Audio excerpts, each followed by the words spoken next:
Bollywood hero Ranveer Singh, Adityadhar కాంబోలో తెరకెక్కిన Dhurandhar cinema box office వద్ద సంచలన విజయం నమోదు చేసిన విషయం తెలిసిందే.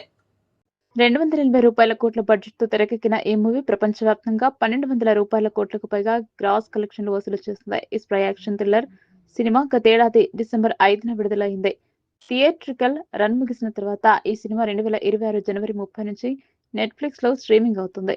బాలీవుడ్ స్టార్ హీరో రణ్వీర్ సింగ్ ప్రధాన పాత్రలో ఆదిత్యధర్ డైరెక్షన్‌లో వచ్చిన మూవీ దురంధర్. ఈ మూవీ ప్రపంచవ్యాప్తంగా డిసెంబర్ 5న విడుదలైంది. బాక్సాఫీస్ వద్ద బిగ్గెస్ట్ బ్లాక్ బస్టర్ విజయం సాధించింది. ఈ మూవీ వరల్డ్ వైడ్ గా 1200 కోట్లకు పైగా కలెక్షన్స్ రాబట్టింది. ఇక భారత్ లో అత్యధిక నెట్ వసూలు సాధించిన సినిమాగా దురంధర్ 2వ స్థానంలో కొనసాగుతుంది. ఈ లిస్ట్ లో పుష్ప 2 టాప్ లో దూసుకెళ్తుంది. 2024లో రిలీజ్ అయిన పుష్ప 2 భారత్ లో అత్యధిక వసూలు సాధించిన సినిమాగా అగ్రస్థానంలో ఉంది. ఈ సినిమా ఒక్క భారత్ లోనే 730 కోట్ల రూపాయలు నెట్ వసూళ్లను రాబట్టింది. ఇక దురంధర్ మూవీపై విడుదల సమయంలో పాకిస్తాన్ ప్రభుత్వం నిషేధం విధించింది.